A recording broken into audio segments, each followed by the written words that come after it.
जो एक बँड आहे, बँड पथक वरळी कोळीवाड्यातून विशेषतः फार सुंदर असं एक मराठी संस्कृतीचं दर्शन त्या बँडच्या माध्यमातून जल्लोषाची सुरुवात होईल. आणि त्या दरम्यान आम्ही अनेकांना जर निमंत्रित केलं असलं, जर कोणी प्रमुख नेते आले इतर पक्षांचे आमंत्रण दिल्यानुसार, तर त्यांनासुद्धा आम्ही त्यांचं मराठी बांधवांना शुभेच्छा देण्यासाठी मंचावर आमंत्रित केलं जाईल. या संपूर्ण कार्यक्रमाचं सूत्रसंचालन अजित भुरे करणार आहेत. आणि सगळ्यात शेवटी एकत्रित माननीय उद्धव ठाकरे आणि माननीय राज ठाकरे यांना आमंत्रित केलं जाईल एकत्रित. आणि या दोघांनी महाराष्ट्राला, मराठी माणसांना संबोधित करावं अशा प्रकारचे ते नियोजन या कार्यक्रमाचं आहे. कार्यक्रम आटोपशीर आणि सुटसुटीत आहे. पाऊस येतोय, पाऊस जातोय.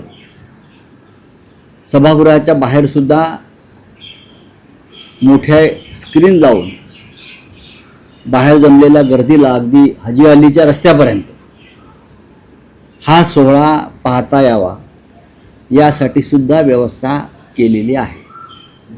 रावसाहेब, जे इतर राजकीय पक्षांचे प्रतिनिधी येतील किंवा राज ठाकरे, उद्धव ठाकरे असतील, हे व्यासपीठावर बसणार आहेत की निमंत्रिताच्या पहिल्या रांगेत बसणार आहेत? प्रत्येकाला भाषणासाठी त्या वेळेस व्यासपीठावर बोलावलं जाईल? बघा, हे आता असं आहे की तुम्हाला मी रूपरेषा सांगितली. आता तिथे मंचावरती काय घडतंय हे लोकांना प्रत्यक्ष पाहू द्या. मी तुम्हाला रूपरेषा सांगितली ना की कार्यक्रमाचं साधारण नियोजन या प्रकारचं आहे. आता प्रत्यक्ष मंचावरच्या ज्या हालचाली आहेत, नाट्य आहे, ते लोकांना तुमच्याच माध्यमातून पाहता येईल ना. ते तुम्हीही पहा आणि लोकांनाही पाहू द्या.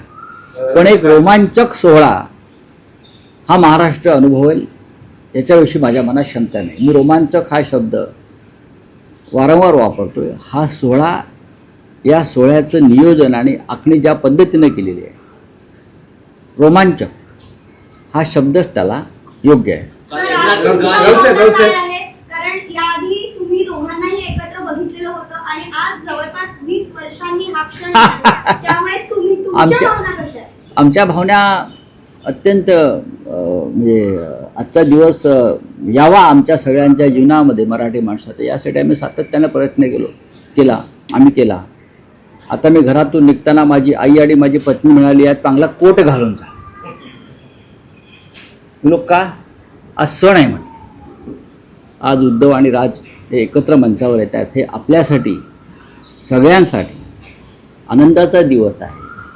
उद्या जरी आषाढी असली तरी आजसुद्धा आपण तो सण साजरा केला पाहिजे. म्हणून मला घरातून आग्रह होता की आज सुंदर एक एखादा कोट घालून जा, बंद गळ्याचा वगैरे. म्हणजे ह्या भावना माझ्याकडे नाही आहे. या भावना प्रत्येक मराठी माणसाच्या घरामध्ये, मनामध्ये आणि हृदयामध्ये आहे. पण राज्याचे मुख्यमंत्री असं म्हणत आहेत की आम्ही ही मराठी भाषेसाठी